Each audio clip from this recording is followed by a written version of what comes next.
Ni-Yan entered the PK match knowing everyone expected him to lose.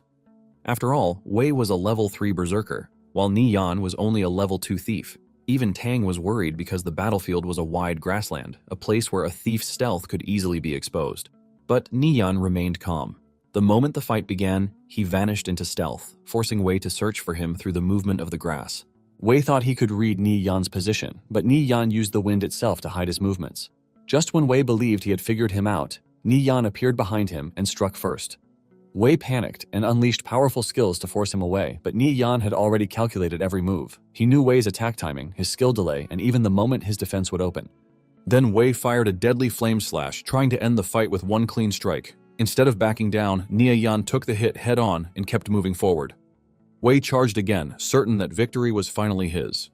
But before he could land the final blow, Ni-Yan dodged with terrifying speed and struck first, completely draining Wei's health. In front of everyone, the so-called weaker thief defeated the stronger berserker, proving that Ni-Yan was no longer the same person they used to look down on. But his change started with death. When Ni-Yan shot down the director of a big conglomerate, Cao Shu, right in front of his guards. Without hesitation, the guards riddle him with bullets, but as Yan crashes to the ground, there is no sense of regret whatsoever in him, as he doesn't think he did anything wrong. In fact, he is glad that in the world, everyone gets to die once, and that is all. Yan heaves a sigh of relief that even after all the wealth that Cao has, it still couldn't save his life. With this last breath, Yan stretches his hands in the air and proudly declares that he avenged his father and mother. However, he hates the fact that life has been so unfair to him, and he has always been on the losing side. He tries to stay alive as much as he can because he is not ready to give up, no matter what. Suddenly, everything goes dark, and before he knows it, he opens his eyes on his bed. Yan gets up in shock, holding his chest in confusion because he remembers getting shot to death by Cao's bodyguards. Yan looks around and realizes that he is in the room where he lived when he was a student, and this is when it dawns on him that he might have been reborn into the past. Playing on the TV, sitting across the room, is a commercial about a fully immersive virtual online game known as Conviction. Apparently, Conviction has just opened its servers, and with this, Yan confirms that he is back in the past. Yan walks to his table and grabs a portrait off it. And this is a picture that features him and his parents. The picture was taken when his parents were doing business in metal plutonium at the border. The plutonium metal was an important strategic material that was purchased by the state at hundreds of times the price, earning his family a ton of money. Later on, his father opened a metal smelting company, and his family quickly became wealthy. However, this didn't last long because in the year that Yan turned 25, he also tasted retribution from the Shihong Financial Group. Apparently, relatives and friends who were trusted by his father were bought off by Cao for heavy sums, and they ended up betraying his father. This caused the company to suffer major setbacks, which led to bankruptcy. In the end, his father sent himself to the afterlife, and his mother also fell ill, which led to her death.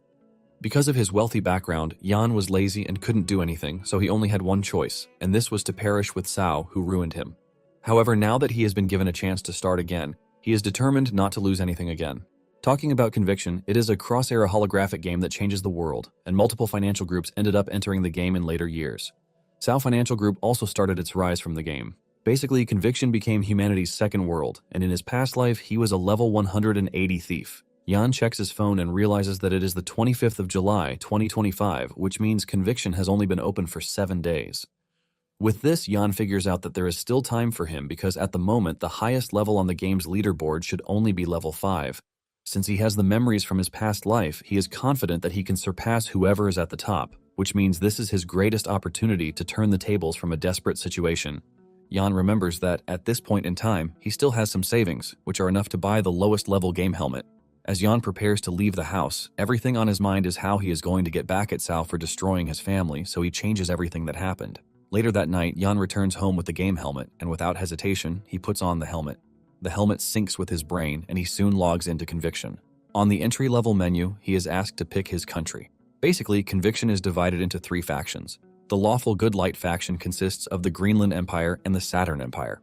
The Greenland Empire is a human empire that is ruled by a council of elders, and the Saturn Empire is a tribal alliance nation composed of dwarves, beastmen, and elves. The Lawful Evil Dark faction, on the other hand, consists of the Demon Descendant tribe and Undead tribe under a chieftain dictatorship. As for the peace-loving people, they can choose the giant tribe of the Lawful Good Neutral faction. After years of grinding this game to death, Yan knows all the skills and class quests of the Wind Thief in and out, so he believes that choosing the thief again will allow him to utilize the greatest advantage of reliving his life. Upon choosing the thief class, he is set to be born in the Greenland Empire and he is asked to name his character. Jan picks his own name, which also translates to Nirvana Flame in-game. Jan soon finds himself in Carol City, which is the capital of the Greenland Empire. Jan checks out his stats, which are still pretty low, but he is not worried since he knows everything. Jan immediately awards the points he was given, and he puts them in strength and agility. He remembers that in his last life he awarded the points wrongly, which cost him a lot of his leveling time. However, this time around, he is determined not to go down the wrong path. Sitting in the middle of the city is the Carol teleport point that can teleport someone to various cities, towns, and villages. Standing near the teleport point is a dude advertising his cool daggers that cost only 2 copper coins. Jan remembers that in his past life, he made the mistake of buying one of the daggers before later realizing that he had been scammed, but he can't fall into the same trick again since he remembers how it works. Jan then walks over to a level 3 Imperial Guard Paladin who is selling a stealth book for 6 copper coins. Most people turn away from the dude, saying 6 copper coins is too expensive to buy a stealth book, but Jan is most interested in the book. He walks over to the dude to ask him for the price of the book. Apparently, stealth is a powerful basic skill for thieves in the early game, which means it is quite important to him. According to the experience of his past life, there seems to be a hidden chest in the Wildcat Monster Zone of Tracktown. The skill inside the box can help him greatly speed up his level. Since this is a level 5 monster zone and most players are still level 2 to 3, no one should have gone there just yet. Jan then makes the dude a deal, telling him to give him the book for free, and in return he is going to tell him where to farm over a dozen stealth skills in a single day. The dude doesn't believe this and concludes that Jan is trying to scam him, but Jan decides to prove himself. Jan urges him to calm down while telling him that he is pretty sure that he got the stealth books from Fallen Shaman in Linktown. The dude is shocked when he hears this and he asks Jan how he knows this. Jan goes ahead to reveal the exact coordinates, and this surprises the dude even more. He starts wondering if it is true, and he can farm over a dozen skill books in a single day. After assessing the reward, he decides to give Jan the book, saying he can easily get 3 more later, and without hesitation, he trades the book with Jan. Jan is impressed at how straightforward he is, and because of this, he tells him the exact coordinates where he needs to go. The dude assures Jan that he will be going there right away, and Jan tells him that he might get some Night Owl's perception skill there, so he should not hesitate to send him one. The dude assures Jan that as long as his claims come through, he's going to mail the skills to him once they drop. After the dude's departure, Jan also decides to head to Tracktown, where he can open a hidden chest. Upon arriving at the town, he absorbs the stealth book to learn it. This is a skill that allows him to enter a presence-concealing state, making him harder to detect. The higher the level of the enemy, the easier it is to discover his presence. After learning the skill, Jan activates stealth and dashes out of town. He heads straight to the Wildcat Zone, where there are cat monsters ranging from level 2 to 5. Sitting at the top of a tree is a hidden chest, which is Jan's target. Apparently, the chests in the game range from white, silver, gold, dark gold, to legendary chests. The higher the rank of the chest, the better the items inside the chest. It turns out that items in a chest are fixed, and once someone takes the chest, it will disappear. The chest Jan is after is a silver chest, and even though it is in a level 5 zone, which is hard for a level 0 like him to challenge, he is pretty sure that he won't lose any experience or equipment if he dies.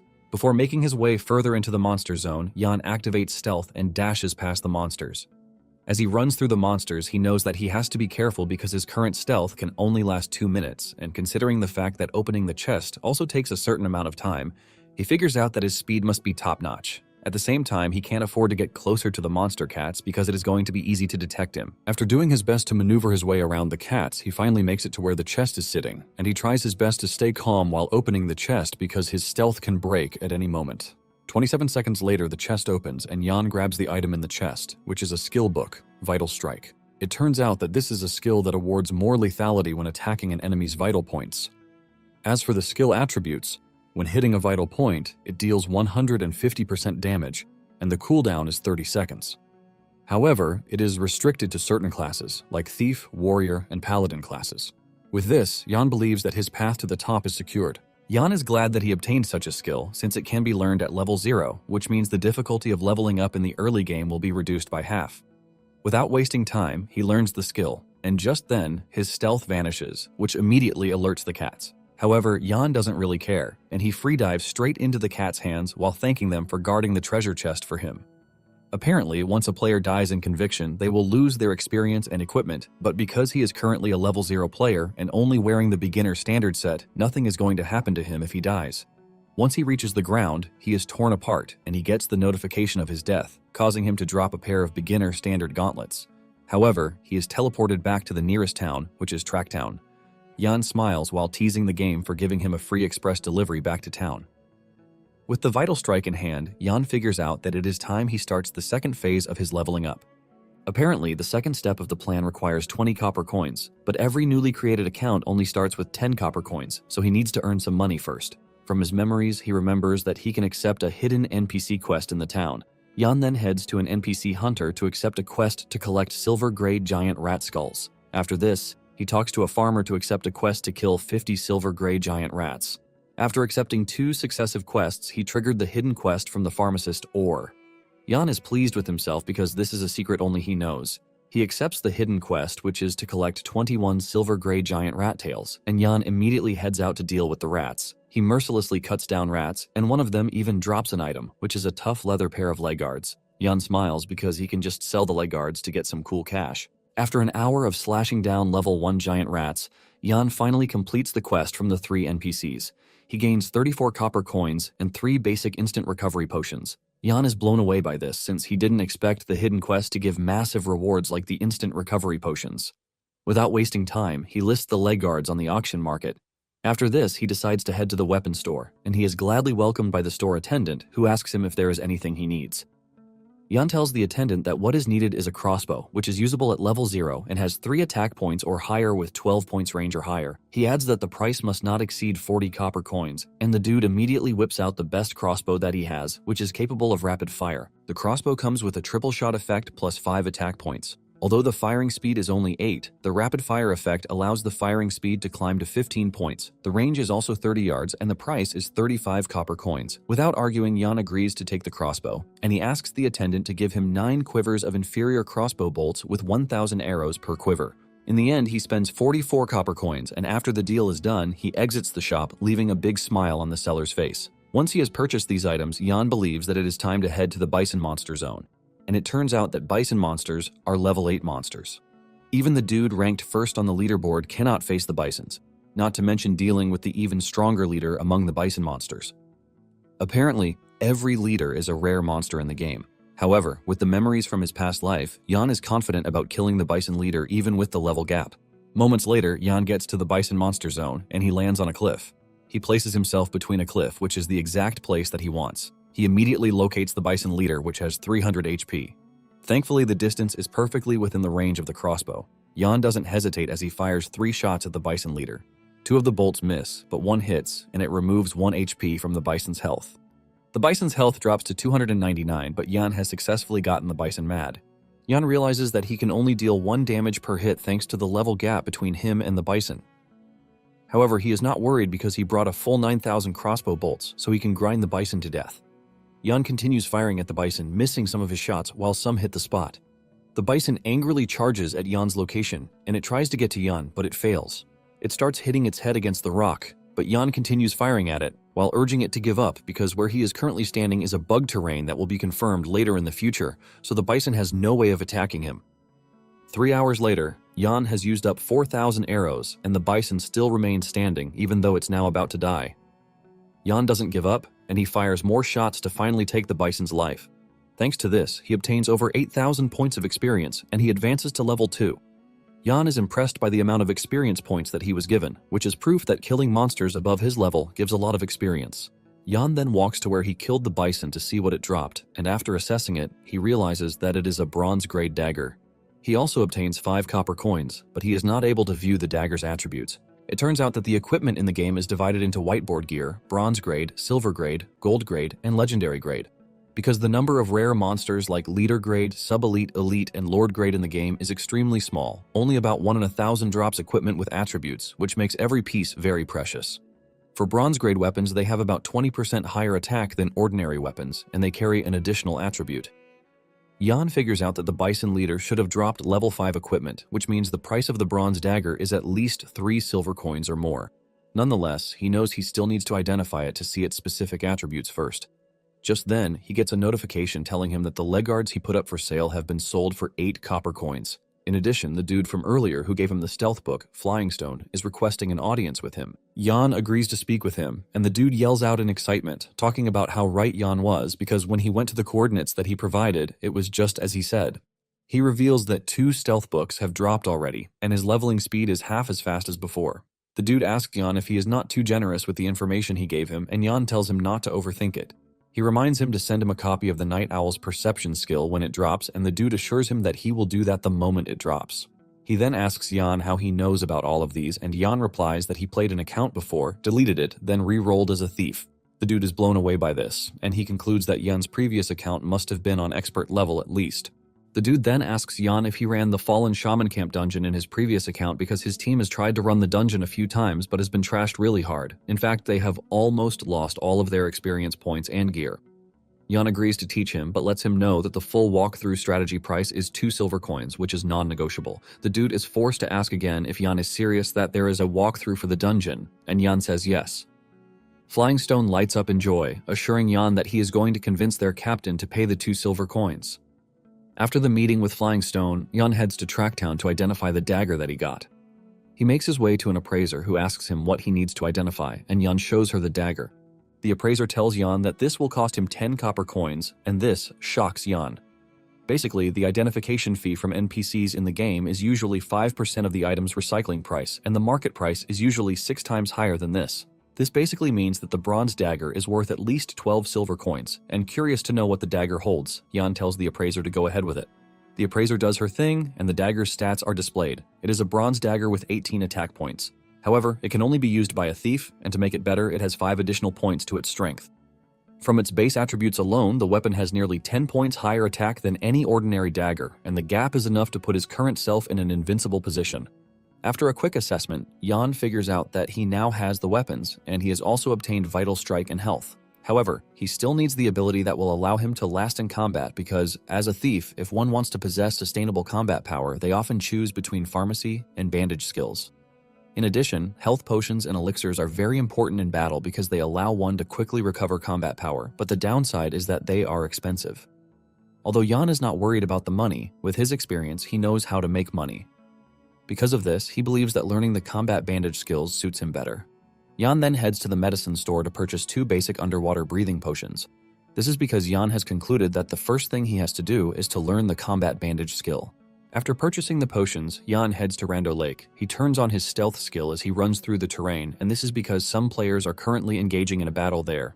He soon arrives at the Fishman village, but he has to get through the village to reach the Rando Lake. Since he doesn't have 1,000 people to help him clear out the village, Jan figures out that the only way forward is to use stealth.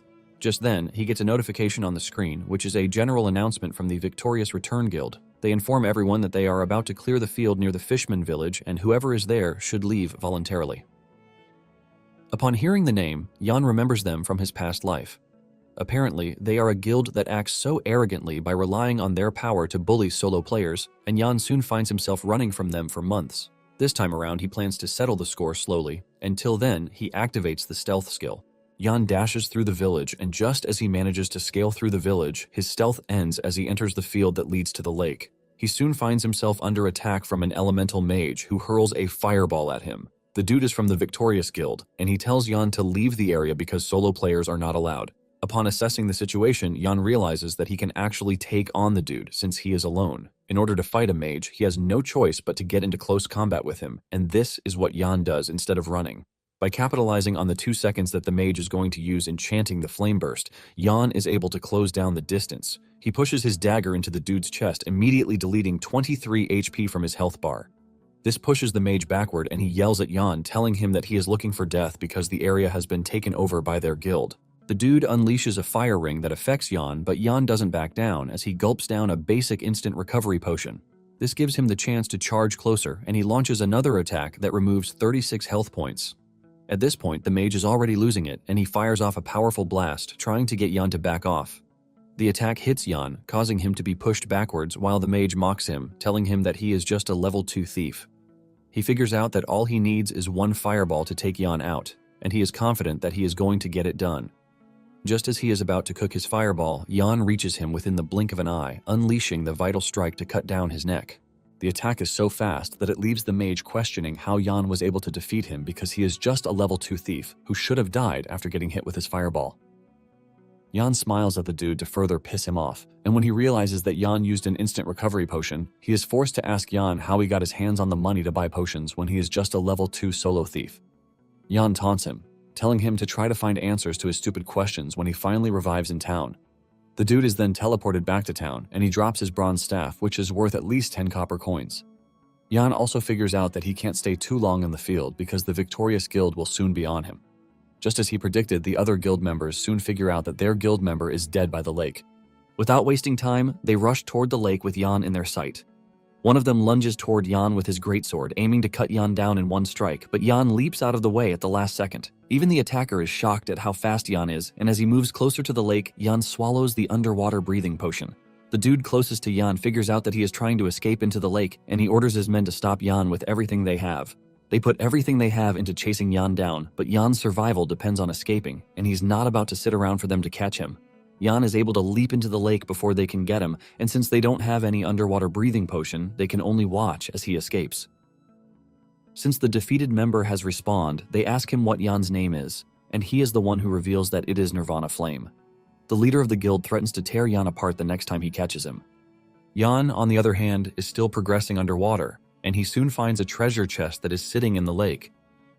He opens it, and he obtains a Fishman water-repelling pearl, which is a special item that comes with underwater breathing. Once the skill is activated, it allows one to breathe underwater for 30 minutes, but has a cooldown time of 12 hours. Even though the item is not rare, Jan doesn't mind taking it because it is useful for his current self. Suddenly, golden tridents start flying toward him, and this is when he realizes that he is about to stray into the fishman's lair. He quickly changes his trajectory because he knows that he is no match for the fishman underwater. Thanks to the victorious Return Guild engaging the fishman, Jan is able to emerge safely. Moments later, he discovers Lake Heart Island, which is his intended location. The moment he pulls his head out of the water, he looks ahead to see a pink-haired girl in the distance. It turns out that he knows who she is. She is Yi Yao, and she was his holy mage teammate from his past life. Jan didn't expect to meet her at the lake after he was reborn, and it turns out that a lot happened between the two in his past life. Since he has met her yet again, Jan believes that it is fate after all. The moment Yao spots Jan, fear grips her because she is currently running from 3 monsters, and if Jan decides to attack her at that point, she won't be able to defend herself. Just then, Jan leaps out of the water to attack one of the monsters, giving Yao the chance to take on the other one. In the end, they are able to defeat the 3 monsters, and after swimming out of the water, Yao thanks Jan for the assistance. Jan assures her that it is his pleasure to have helped her, and he introduces himself to her. Yao is shocked when she hears the name, and she wonders if it is the same dude she knows on the outside. Yao also introduces herself with her in-game name, which is Cha-Cha, and she requests to add Jan as her friend. Jan doesn't hesitate before accepting, and he asks Yao what she is doing on Lake Heart Island. Yao reveals that she has a quest to grind water spiders and to also collect water sacks. Jan reveals that he is also there to grind water spiders, but he needs to collect fine silk. Jan asks if they should team up, and she agrees, revealing that she has some silk with her that dropped from the water spiders that she just killed. She tells Jan that she can give the silks to him as a reward. Jan obtains the silk, which is 12 in number and equivalent to 36 copper coins. Yao says she doesn't mind because she would have lost a whole lot if she had died, so 36 copper coins are nothing to her. In addition, she has no need for the silk because her mission doesn't revolve around this, which means it is going to be useless for her. Just then, the water spider leader shows up, causing Yao to panic. Jan immediately forms a party with Yao before lunging toward the spider, delivering an attack that is powered by the Vital Strike skill. This removes 52 health points, and Yao supports him with Holy Judgment skill. Jan further deletes 70 points from the spider, and Jan immediately tells the girl to jump. Jan pulls out his crossbow, telling Yao that he is going to get the spider's attention so she can get the chance to deal damage to the spider. Jan fires 3 bolts into the spider, which removes an average of 30 points each from the monster's health points. Yao's holy power hits the spider, dealing the damage that finally runs down the monster's HP, thus killing it. After killing the monster, Yao is left in shock because the whole process with Jan was smooth. Even though the monster leader was quite powerful, they were able to easily take it down, and Yao realizes that this is her first time encountering such a situation. She realizes that they had fought seamlessly, as if they had been together in the same party for a long time.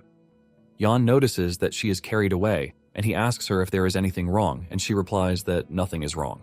However, she lets Jan know that he is pretty good, which leaves her wondering why he is grinding monsters alone. Jan replies that he is already used to grinding monsters alone, and Yao immediately pitches an idea to him since he is alone. She tells him that their group is preparing a walkthrough for Tracktown's Trent Forest, and she wants to know if Jan is interested in joining. Jan then asks Yao how many shield warriors her team has, including the amount of defense and HP. Yan mentions that a Treant Forest is a level 3 dungeon, and the boss Treant King is a sub-elite monster, which means if the shield warriors are lacking in defense, clearing the dungeon is going to be difficult. Yao reveals that they have 2 shield warriors, and their defense is 53, while their HP is 230. Yan lets her know that this is not enough because the Treant King has a 2% chance to deal a critical hit, so if a shield warrior's defense isn't 60 points, they can easily be one-shotted. In addition, the priest's healing needs to go up. Yao is shocked when she learns that the Treant King deals critical hits because it is her first time hearing such. She is so blown away that she is left asking Yan how he knows all of these.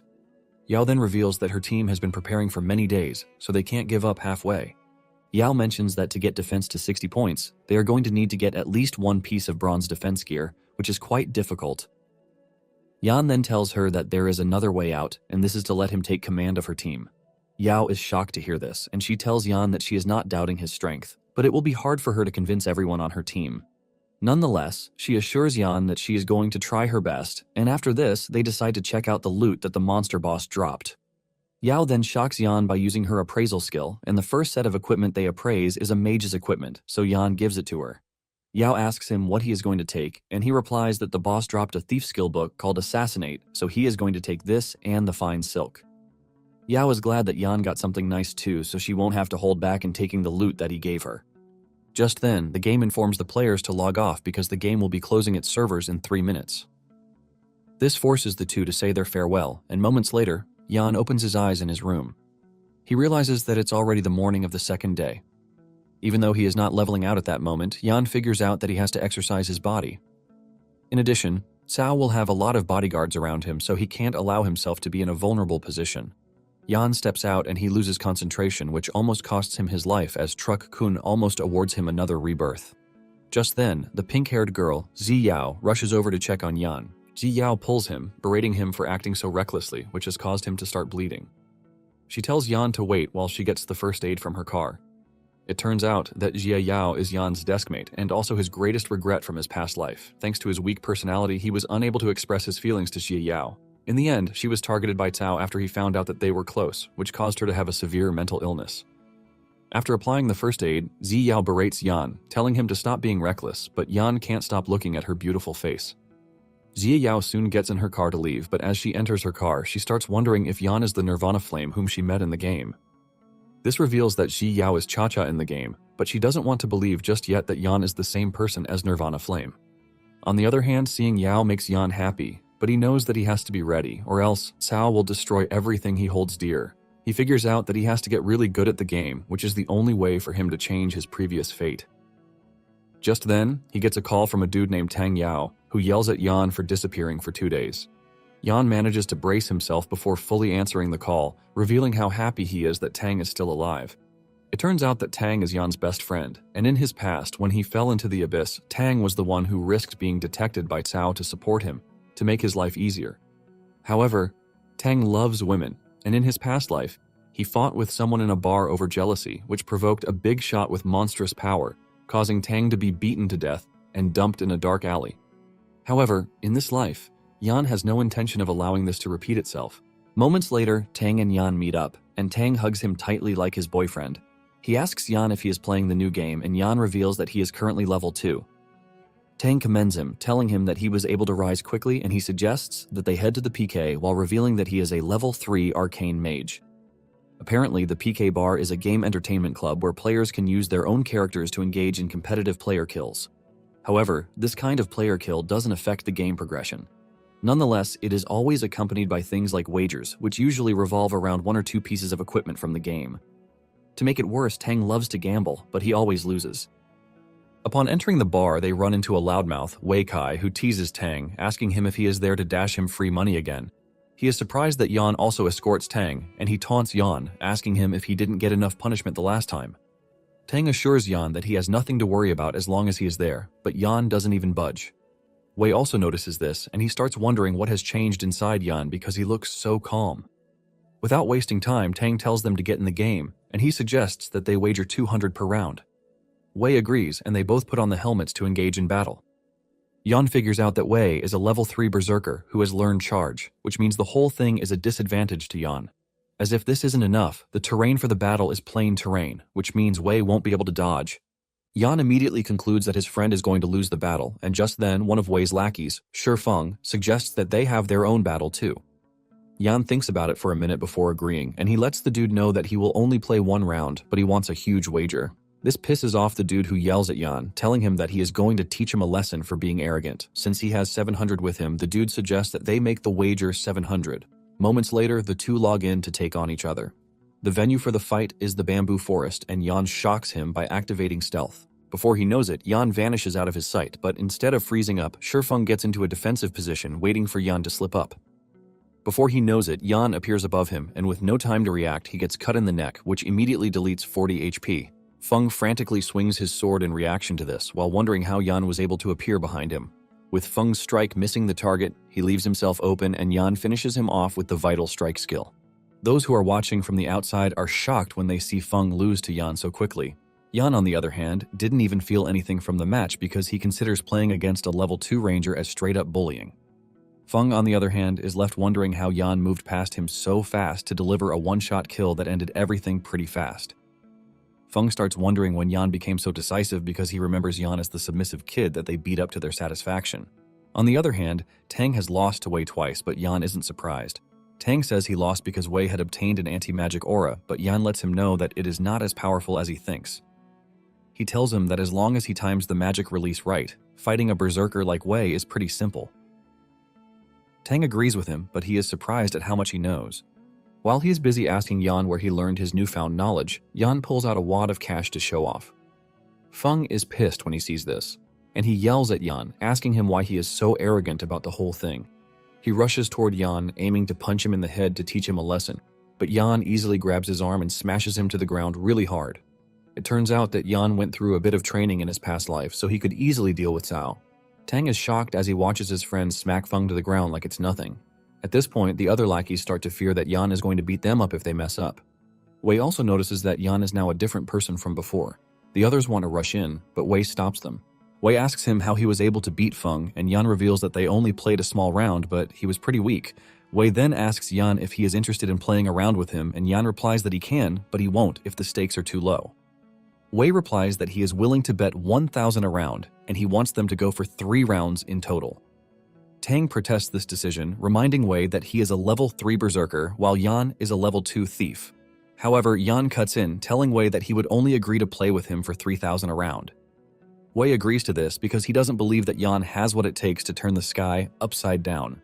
Tang, on the other hand, is scared that Yan is going to lose himself, and he also asks him if he has 3,000 to wager. Yan says he doesn't have it, which is why he wants Tang to lend it to him. Tang doesn't hesitate before lending his friend the money, and once everything is sorted, they enter the game. They find themselves in a plain terrain, and Tang freaks out because this is going to put Yan at a disadvantage since he is a thief, and he would need to hide.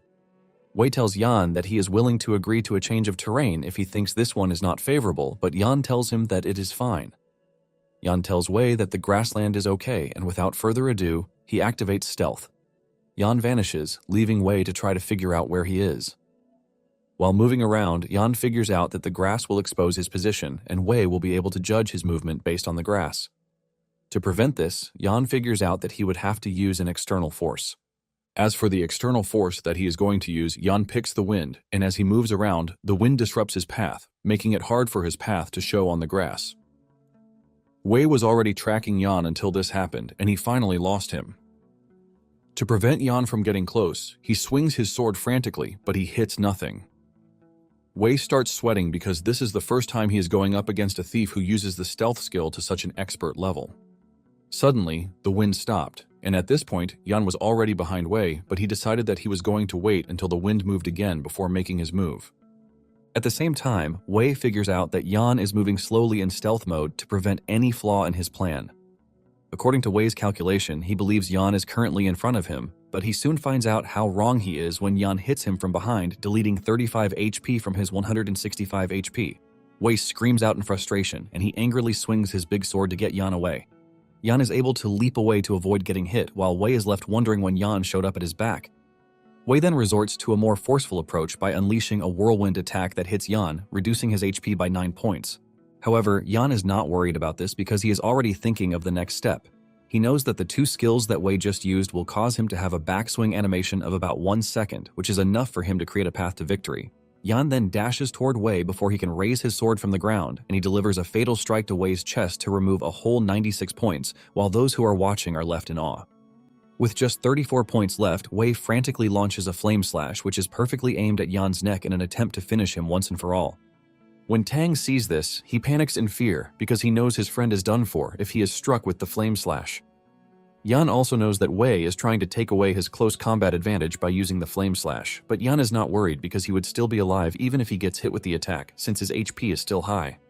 Yan decides to stay strong and receives the hit like that, removing over 50 points from his health points. This pisses Wei off, and he yells at Yan, asking him what audacity he has to have tanked his skill.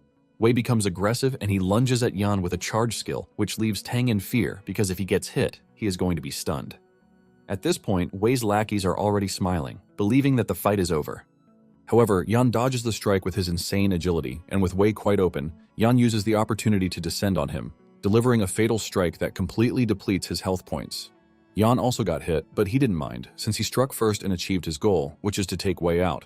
Yan wins the match, and Wei's men grab their heads in shock while Tang jumps up in joy. Wei's men cannot believe that their boss just lost, and they are even more shocked that Yan knows the Berserker skill so well. Wei takes off the game helmet with the shocking realization that he actually lost. Tang rushes over to his friend to celebrate with him that he won, even as a level 2 thief. Yan tries to stay humble, saying it was all luck, and Tang asks him to teach him how to play an arcane mage, since it appears that he knows a lot about the game. Yan agrees to teach the dude everything he knows, and as Wei walks up to them, Tang asks him if he is not ready to admit defeat, but Wei assures them that he is going to take the loss. In fact, Wei lets Yan and Tang know that they can come to his bar in the future to hang out. After this, Wei tells his men that it is time for them to leave, and one of his men asks him why he is acting so polite to Yan. Wei replies that he has to be able to look into the future, and with the way he sees it, Yan is now a changed person, so it would be best if they make friends with him because of the future. Yan then tells Tang to follow him out, promising to buy him things since he won. In addition, he promises to teach him about the arcane mage that night. When Yan returns home, he engages in a bunch of exercises to train his body, showing off how jacked he is. After he is done working out, he figures out that it is time to enter the game. He remembers that he still has a mission with Yao's team, which he had promised earlier. The moment he enters the game, he receives a notification telling him that Ezzy is requesting to add him as a friend. In addition, Flying Stone deposited 1 silver coin to thank him for the walkthrough because they had been able to clear the fallen shaman camp. Knowing how effective Yan is, the dude is already asking for another tutorial. Yan figures out that Ezzy is Tang, and since he is already in the game, he plans to take him along to run the Treant Forest. However, he doesn't plan to sell the new walkthrough that Flying Stone just asked for because it would only raise suspicion. He figures out that it would be best if he waits until Flying Stone's team has failed a couple of times, then waits for a good price to sell it. Yan decides that the first thing he is going to do is to sort out the hidden quest first. He then walks over to the physician, who asks him how many silks he has collected, and he replies that he has 30 silks. The physician thanks him for his generosity and decides to teach him a skill while giving him 30 fine silks in return. Yan is asked if he wants to learn the intermediate combat bandage skill, and Yan agrees without hesitation because this is exactly why he took on the hidden quest. Yan immediately learns the skill, which requires 10 silk, and it appears that each combat bandage can restore 20 HP. The skill action also lasts for 10 seconds and can be interrupted after 3 seconds. It can also be used on teammates. Upon learning the skill, he is told that there is still an 80% completion rate left on the hidden quest. Yan is shocked when he sees that the quest is only 20% and he wonders if it is a chain request. The physician tells him that he still needs more silks, and this is when Yan confirms that it is a chain request. Just then, Yao reaches out to him, telling him that they have gathered already and are waiting. Yan assures her that he is coming, and he heads to the track town teleportation point where Tang is waiting. Tang has been waiting for quite some time until Yan appears behind him, and he tells Tang that he is taking him to grind the Treant King. Moments later, they find Yao's team, and the team leader Yulan is also present. Tang is blown away by the 2 beautiful ladies who just appeared, ultimately dragging his real persona into the game. Yao tells Yan that she spent a lot of time trying to convince Yulan about the whole thing, so he cannot mess up in front of everyone. Meanwhile, the wind thief in the team, Chen Bo, looks unsatisfied. Upon setting her eyes on Yan, Yulan could see that he looks like an okay guy, and Yan assures her that he is confident in clearing the Treant Forest. However, he lets Yulan know that he is going to be the team captain and that everything must follow his arrangements. As expected, Chen immediately jumps in, asking Yan why they are supposed to trust him because he looks like someone who knows nothing and might cause their team to be wiped out. Yulan is forced to remind Chen that this is what they agreed upon before they came for the meeting. Chen responds, condemning Yulan for speaking up for an outsider. Yulan ignores him and turns to Yan, apologizing on his behalf. Yulan says she is going to create the team so she can have everyone join the team. However, Yan tells her that she must obey his commands at all times, and if anyone is dissatisfied, they can settle the scores with him after the whole thing. In addition, he lets them know that they are free to leave at any time if they are not in line with his commands. However, he tells them that if anyone plays tricks or even causes a team wipe, he is going to be ruthless in dealing with them. Yulan then creates a team for everyone to join, and once they are in, Yulan tells them that they must all follow Yan's instructions as if they are her own. She assures them that if anyone plays tricks in the dark, they will no longer have a place in her team. Chen reluctantly joins the team, even though he doesn't want to. Yan then addresses the team, telling them that their goal is identical, which is to clear the Trant Forest dungeon, and he urges them not to make things difficult for the team. He assures them that if any mistakes happen due to his improper command, he is willing to compensate them with 10 silver coins. The team is shocked to hear this, forcing Yulan to ask Yao where he found such a bold guy. Yao confidently tells Yulan that she is pretty sure that Yan can get the job done just as she told her earlier. After this, Yan tells everyone to drop their names and stats. He starts with the team Shield Warriors, and the dude Boiled Water introduces himself, revealing that he is the team's main tank. The rest also come in, dropping their stats for him. After they are all done, Yan starts telling them the type of potions that they are going to buy. They are shocked to hear this because potions are quite expensive. In fact, if they clear the forest, it is hard for them to make the money back, and Chen quickly cuts in, saying Yan is quite clueless. Chen says it is a bad idea for them to spend their money on potions just to clear the Trant Forest. Tang supports his friend, teasing Chen, asking him if he is just too broke to buy potions. This pisses Chen off, but Tang doesn't hold back in trashing him more. Yao then walks up to Yan, asking him if buying so many potions is necessary because they won't be able to make the money back. Yan assures her that she is going to understand when the time comes because buying the potions is definitely not a waste of money. It turns out that what he wants to clear isn't the normal difficulty, but the highest difficulty expert dungeon, which they don't even know yet. Seeing that the team is reluctant, Yulan is forced to come in, telling the team to buy the potions just like Yan said. After everyone is done buying the potions, they head out to the dungeon. Upon arriving at the location, Yan tells the team to wait for him while he activates the dungeon. He places his hand on the stone and says the magic words to activate the dungeon. Once it is activated, he is asked to select a difficulty and he chooses the highest, which is the expert level difficulty. Just then, the team is teleported into the dungeon and they are informed that it is an expert grade dungeon. The team freaks out when they see this because they believe there is no way they are clearing such a difficult dungeon. Yulan takes a moment to think about it, and she figures out that there is no way someone like Yan made such a rookie mistake, which means Yan had planned to conquer the expert grade difficulty right from the start. Chen, who already wanted to cause a fuss, jumps in, accusing Yan of trying to kill them to make them lose experience points. Yan simply tells him that he is free to leave if he is dissatisfied, and before Chen can start crashing out, Yao cuts in, reminding Chen that Yan is a friend that she invited. Yao tells Chen to come after her instead of targeting Yan, and this leaves Chen shocked because he never expected Yao to stand up for Yan. Yan then tells the team that expert grade is not really hard because it is just 30% higher and it requires a bit more defense from the Shield Warriors. He adds that the Trant King has a few changes, but he is going to tell them when the time comes. Yulan is surprised at how Yan is saying the whole thing so lightly because in a dungeon, a small deviation like 1% HP could cause a team wipe, not to mention a whole 30% gap in HP. This leaves Yulan wondering where the dude got his confidence from, and Yao also asks Yan if he is sure about the whole thing. Yan lets her know that she doesn't have to worry herself because there won't be a problem. On the other hand, Chen is watching keenly to see how Yan plans to command everyone to clear an expert grade dungeon. Suddenly, the Trant starts attacking and Yan urges them to be careful because they have entered the monster's attack range. Since the Trant attacks with vines, he tells them to spread out to the sides. Everyone follows his instructions, but Chen acts stubbornly, causing him to be grabbed by a vine. He screams out, begging to be saved before he is constricted to death. Yan then swings into action as he calls out orders for the team. Everyone follows the instructions, and once the Trant is defeated, Chen is able to break free. He crashes to the ground in pain while accusing Yan of letting the Trant grab him on purpose because he must have spotted the Trant in advance but didn't warn him. Yan tells the dude to cut the crap because they both discovered the Trant at the same time and even the Shield Warrior was able to dodge it, but a thief like him was too slow to move, which makes it weird. Tang joins in, telling Chen to stop blaming others when his skills are quite trashy. Tang says it would have been better to even grab any thief from the street because they would definitely be better than Yan. Yulan also tells Chen to stop embarrassing himself because it is already getting too much. Chen wants to keep arguing, but Yan tells him to stop it because it is time to move forward. He mentions that there are many traps laid by dark elves in the Treant forest, and he is going to clear the way. Yan mocks Chen, telling him that he is about to teach him how to play the thief. Without wasting any further minutes, Yan dashes through the forest, clearing a way for those who are coming behind him. Yan picks out all the traps that are on the way with precise cuts, leaving the team members completely blown away. Even Yulan cannot believe her eyes that she is watching an agile thief in action because Yan's efficiency when it comes to trap clearing is top-notch. Chen cuts in, saying there is nothing spectacular about what Yan is doing because he can do the same thing. His first attempt ends up being a disaster as he falls into a trap where he almost loses his life.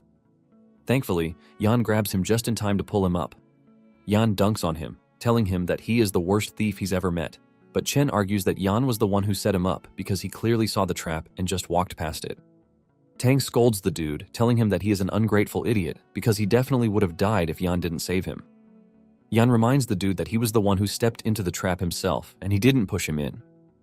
Yan tells Chen that this just means he is not worthy of being a thief, and Chen decides to get aggressive.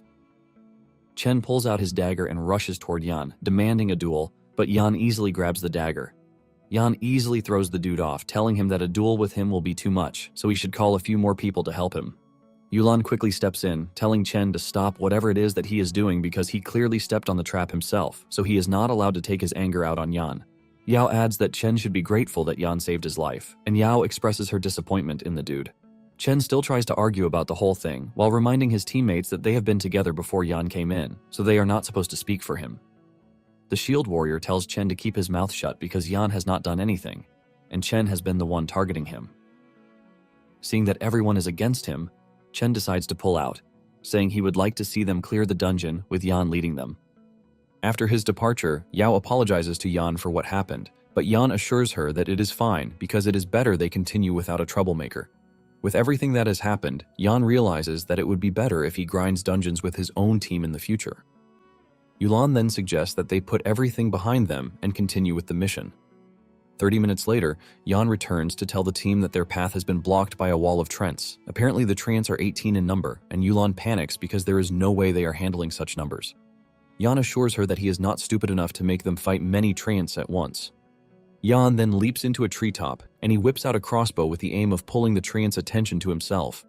Upon firing the bolts, the team freaks out because the Trents would be startled by the bolts, but Yan calmly returns, telling the shield guy to head to a certain coordinate.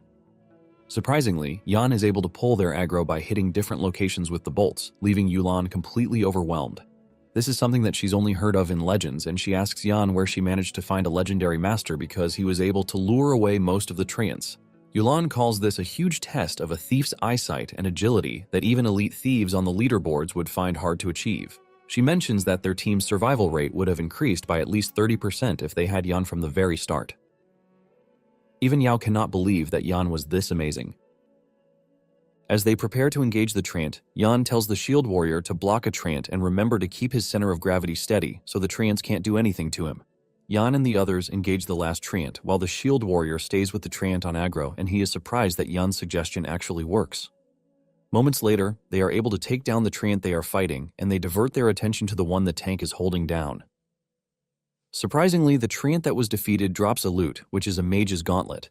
The team is blown away by this because they never expected an expert-grade dungeon to casually drop equipment just by killing 2 Treants. Yulan confirms this, saying that when they ran the easy-grade Treant forest, they didn't see any equipment whatsoever. Yao commends Yan, asking him how he knows all of these. Yan then reminds her that he already promised that he would lead the team to clear the expert-grade dungeon. Yan then tells the team that it is time for them to use the same method to finish the Treants in the dungeon. The team confidently runs through the dungeon using the same method, which proves really effective. Just 20 minutes later, they had gathered a lot of loot that even the team never thought they would be able to. Meanwhile, Yan notices that they are being watched by some strange eyes in the dark, but he keeps this information to himself. Yan assures them that this is just the beginning, telling them that yields of the expert-grade Trent forest are far more than what they are currently seeing. Yan suggests that they rest for a bit before they move forward. When it is finally time for them to move, Yan tells them that they will move west, but Yulan subtly protests this, saying that the west is a dead end from what she heard. However, Yan assures them that they don't have anything to fear because he is going to lead them to the right place as long as they follow him. It turns out that he is leading them to a branching storyline that is hidden inside the dungeon. Moments later, they find a man playing flute in the distance, and Yan is the only one who knows that he is the guardian of the jungle. Apparently, humans and treants live together peacefully under his management, but out of nowhere, dark cultists appeared in the treant forest. The treants broke free of control and started killing humans, which is why the Greenland Council of Elders deliberated and planned to personally enter the treant forest to crusade against the treant king. This is basically the storyline of the treant forest dungeon. As they approach the old man, he urges them to stay away because the treants in the area will kill any humans that they lay their hands on. He continues by saying the treants get even more powerful by nightfall thanks to the moonlight. Yan ignores his warning and pays his respect to the old man, addressing him as the treant herder, telling him that they came to eradicate the treants and bring them to justice. However, the old man disagrees, saying those who deserve death are the vile beasts from the underground because they are the ones who should be judged. He mentions that they were the ones who stole his flute while hiding in the darkness. This is when it dawns on Yulan that Yan is triggering a hidden storyline, leaving her to wonder how he was able to find such a hidden NPC. Yulan is forced to ask Yao again where she found Yan. Yao casually replies that she doesn't even know what is going on. On the other hand, Tang is also blown away as he doesn't know when his friend got so good at the game. It turns out that the key to defeating the expert-grade Treant King revolves around triggering the storyline. Yan continues by telling the old man that he agrees with him because he noticed the evil dudes the moment he entered the forest. The old man grabs him when he hears this, and he tells Yan that the two elves were the ones who stole his flute, which caused the treants to fall into chaos. The old man then reveals the dust of appearance that he developed, revealing that it will disrupt their state of concealment. He tells Yan to kill the elves and take back his flute so he will be able to defeat the raging Treant King. It turns out that the dust of appearance reveals all hidden creatures within a 30-yard radius, and it lasts for 20 seconds. After obtaining the item that is needed, Yan tells the team to follow him. Using a vine, Yan rappels down the cliff, and the others follow. As they approach a cave, Yulan asks Yan if he was able to find the dark elves that the old man mentioned, and Yan says yes. Once they reach further into the entrance of the cave, Yan comes to a full halt and says it is time for them to catch the dark elves. Yao asks him how he knows where the dark elves are, and Yan replies that the elves have been following them since the very beginning. Yao looks around in confusion because she can't see anything, but Yan already senses the elves' presence behind them. Yan tells the team that they have to finish the job at once, or else it will be hard for them to catch the elves because they are pretty elusive. The moment they moved deeper into the cave and Yan realized that there was no escape route again, he sprayed the dust in the air, ultimately uncovering the concealed elves. Seeing that their covers have been blown, the elves try to run away in fear, but they are blocked by Tang and the shield warrior, who have been lying in wait. The elves realize that they have no choice but to fight, and they lunge at the two, but Tang hits one of them with his fireball. The rest of the gang then pulls up on the scene to help. Yan tells the team to make sure that they kill the elves because the herder's flute that they need is on them. One of the elves lunges at Yan, aiming to cut him down, but Yan dodges it before delivering a counterstrike that cuts the elf's head. By defeating the elves, Yan finally gets his hands on the flute that they need, and Yan assures the team that with the flute, they will easily clear the treant forest. This is a flute that makes treants tremble in fear, causing them to lose 50% of their HP, but it is only usable in the treant forest dungeon. Just then, Yao tells Yan that there is something else he needs to see. It turns out that it is a letter that is written in a weird language. Yao doesn't understand, but Yan is able to read the letter, and it appears that they have triggered a branching storyline where they have to deliver the letter to General Kavarot, reminding him to guard against the Drow tribe's counterattack.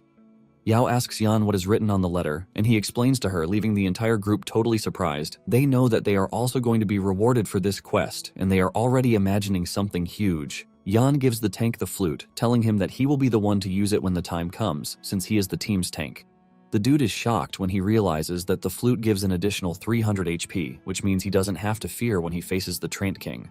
Once this is settled, Yan tells them that it is time to move out again.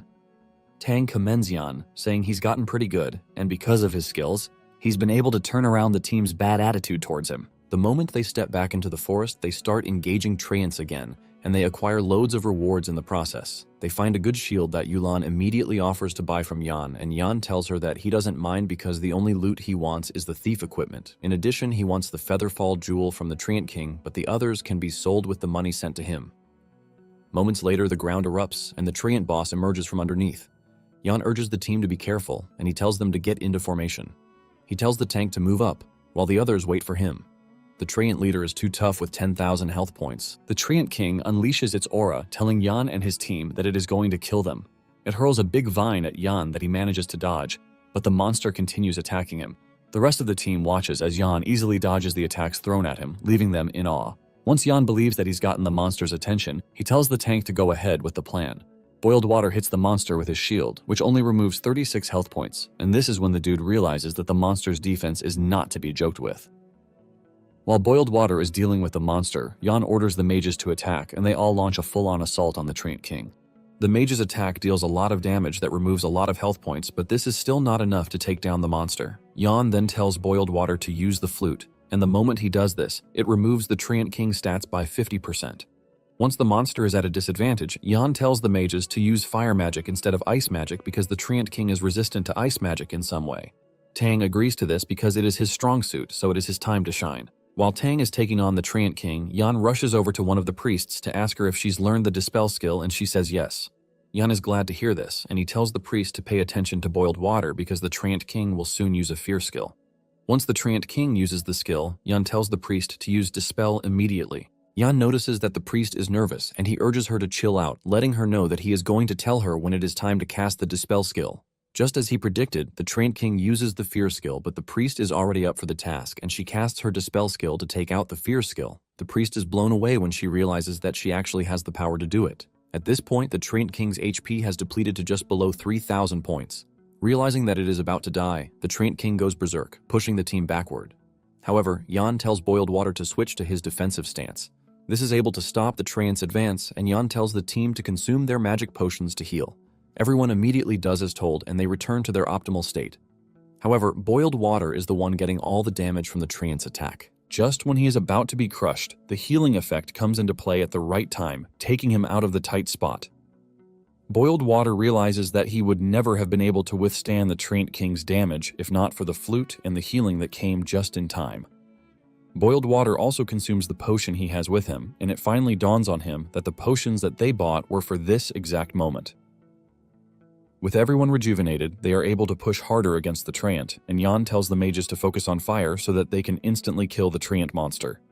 Everyone launches a simultaneous attack on the Treant monster, and Yan ends up finishing the monster with the Vital Strike skill. The Treant monster crashes to the ground and shatters into pieces. The team celebrates in one voice because they just succeeded in killing the terrifying Treant King. Yulan expresses her shock that they were able to clear the expert-grade Treant forest, which is all thanks to Yan's impeccable commands. Even Boiled Water says the whole experience is invigorating. Thanks to defeating the Treant King, all of them managed to level up. But while they are celebrating, Yan is finally taking the Featherfall jewel that he came for. It turns out that it is a highly rated item that can be equipped in the accessory slot. When using an active skill, the Featherfall jewel can reduce one's own weight, making the falling speed from the air as light as a feather, but it lasts just 3 minutes. Upon obtaining the jewel, Yan also moves to level 3. Yan then tells the team that they are free to distribute the rest of the loot, and he won't ask for any. He informs them that they need to go to Carol City and turn in the side quest. The team remembers that they still have a side quest, and this adds to their excitement. Yulan thanks Yan for his help, telling him that she doesn't even know how to properly thank him. Moments later, they arrive at Carol City teleportation point, and Chen has been lying in wait to see if they would actually clear the dungeon. He is shocked to see that they actually did, and they even leveled up in the process. This makes him even angrier, and he vows vengeance on Yan. Yan and his team then head to the barracks, where they meet a warlord, Kavarot. Kavarot asks them what they want, and Yan reveals that they caught 2 dark elves in the Treant forest. He mentions that they were able to obtain some intel regarding the Hilton Fortress, and upon reading the letter, Kavarot is blown away. He commends Yan, telling him that he has been a great help to them, which is why they are going to prepare a reward for him. The team is given a bunch of respect, while also giving the team 2 silver coins and a skill book, Stun. Yan is happy with the rewards because he never expected to get things so good from the side quest. Yan then tells Yulan that it is time for them to separate, and Yulan asks him what he plans to do. Yan replies that the usual is to grind monsters and level up. Deep down, Yan is already thinking of grinding the elite monster, Lion King Kato. As they are about to leave, Yao assures him that she is going to sell the loot and mail him his share of the money. After they are gone, Tang holds on to Yan like a baby, telling him to quickly teach him how to properly play an arcane mage. Yan agrees to do this, but suggests that they get a change of gear first. Not long after this, they arrive at the blacksmith shop and Yan procures a bunch of gauntlets and leg guards for himself. Once this is done, Yan tells him that it is time to leave for the Rhine Hills to level up. Yan promises to teach Tang how to properly use his class on the way to the hills. Soon afterward, they arrive at the Rhine Hills, and Yan tells Tang that the caves in the hills have many bat monsters, so they drop bat teeth. Yan gives Tang an hour to farm bat teeth so he can see how many he can farm. Tang excitedly agrees to this, and he dashes off to the cave to start roasting bats with fire. At the same time, Yan also decides to hunt down monsters, so he doesn't stay idle. Yan cuts down the bats pretty easily with his dagger, and in just half an hour, Yan has taken down a lot of bats. He wonders just how many bats Tang would have killed at that point, but suddenly Tang contacts him, telling him that he is being chased down by a red name player. Basically, these are players who illegally kill other players in the game. Yan is shocked to hear this, and Tang says the group is from the Radiant Sacred Flame Guild, which immediately puts Yan into action. Yan gets moving, and he tells Tang to remain safe until he gets there. Yan asks him how he ran into the red players, and Tang replies that he was just minding his business, killing bat monsters, but suddenly he ran into their level 3 leader. It turns out that they have specialized in killing other players to steal their equipment. Yan urges Tang to keep them running in circles until he gets there, so he can have some fun with them. Not long after this, Yan arrives at the location, and he spots the team in the distance. The leader of the team, Dian Kang, is an elemental mage, and they are confident that Tang won't get away from them. It turns out that if a red name player is killed, all the equipment on them will drop, and since Yan can see the Kang wearing the Fire Chaser set, Yan is already excited to take out the team. He activates his stealth and goes after the team, but knows that he has to be careful because the team must be quite capable for them to have decided to ambush another player. Just then, one of the team members notices that Kang is looking around weirdly, and it appears that Kang has managed to catch on to Yan even though he is in stealth mode. Before Yan can get to him, Kang dashes off from where he is while launching a fire attack, telling Yan that he has been waiting for him. Yan's stealth breaks, giving the others the chance to catch on to his presence. They actively start to hunt him, and Yan realizes that Kang has to go because he is a serious threat. To close the distance between them, Yan activates the speed scroll, which gives him a 20% speed boost for 30 seconds. Kang's attack manages to hit Yan, removing some of his HP, but this doesn't stop him from moving forward at a blinding speed. He gets to Kang before he can even react, and he unleashes the Assassinate skill, pushing his dagger into his chest to remove 40 HP from the dude's health. Kang immediately retaliates with another flame burst that hits Yan, but he manages to dodge the strike. Another opponent follows through with another attack, but Yan blocks the strike with his dagger. Yan manages to dodge this, but still gets hit with Holy Light. Yan ignores the two and goes straight for Kang. Yan cuts Kang so hard that he removes the bulk of his HP. Seeing how badly Yan is pushing him back, Kang screams at his lackeys, telling them to help him. His lackeys tell him that they can't catch up to him because of the speed. Yan finally gets to Kang, and he delivers a vital strike that ultimately kills Kang. He gains 1 point of prestige from this, and the higher his prestige, the easier it is to receive quests where he can enjoy discounts. In addition, all of Kang's equipment dropped, but before Kang's lackeys could snatch it back, Yan obtained the Chaser set. The dude with a greatsword swings at Yan, forcing him to retreat. Yan starts running away, and the lackeys chase after him because they know he is low on health. Once there is a bit of distance between them, Yan activates the combat bandage to recover his HP. The moment his HP returns to the optimal stage, Yan turns back to the two who are chasing him. With insane agility, Yan cuts down the swordsman with the vital strike skill before he changes position behind him. He cuts him from behind, forcing the dude to leap backward to try and put some distance between himself and Yan. However, this doesn't help him because Yan pulls out his crossbow and he fires 3 shots into the dude.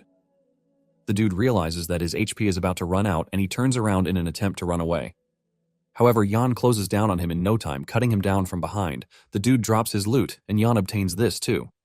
Yan then turns to the priest, who is already freaking out because he is the only one left. He begs to be spared, but Yan is not about to leave him, as he reminds him that he was having a good time when he blasted him with Holy Light. After defeating the priest, Yan also obtains his equipment, and Yan is glad that he obtained the Fire Chaser set, which is a bronze item. He plans to give Tang the Fire Chaser set, since he uses fire magic, and for the others, Yan plans to sell it all. He then contacts Tang, asking him where he is, and Tang reveals his exact coordinates.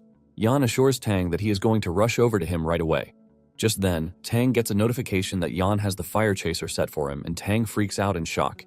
He asks Yan where he got the set, and Yan reveals that he got it from one of the dudes that he killed.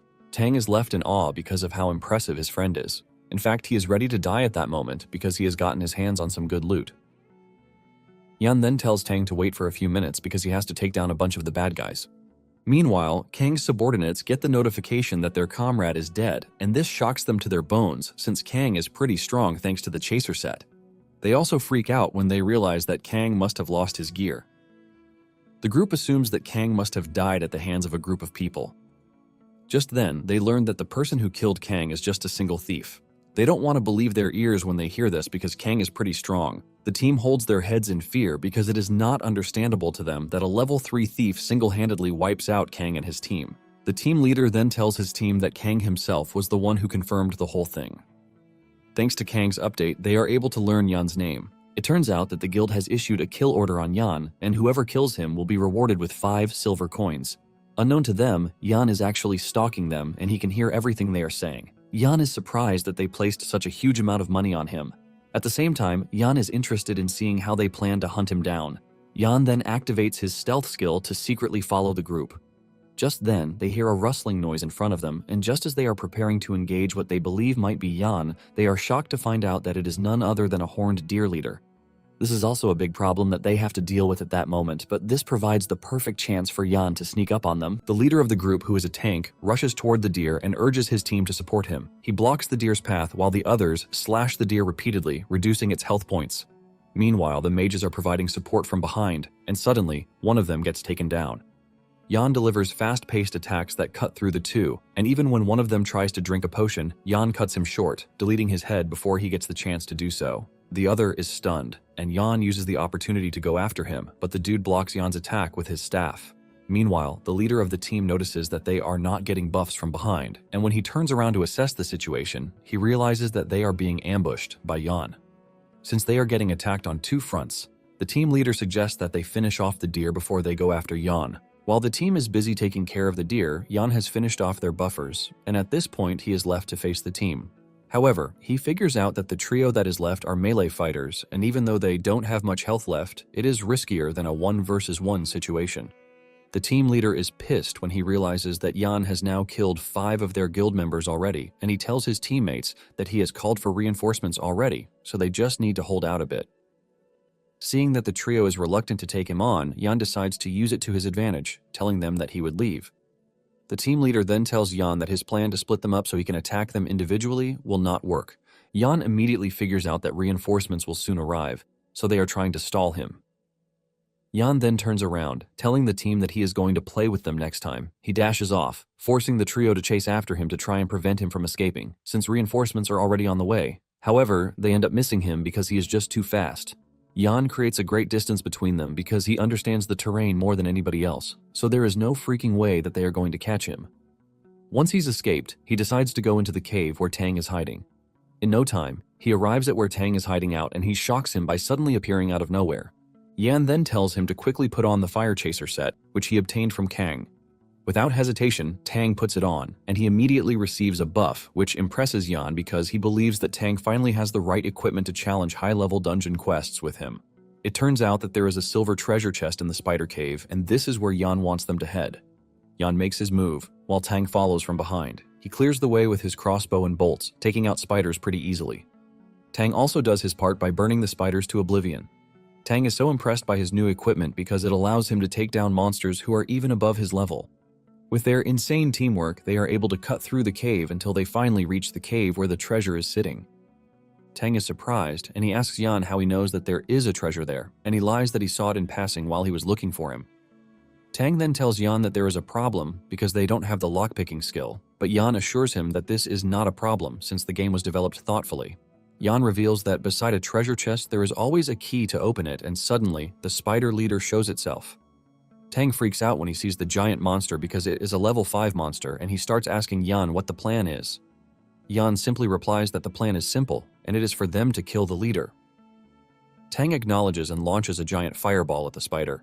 When Yan realizes that his friend actually uses fire magic, he smiles because it dawns on him that they have a chance, since the spider is weak against fire.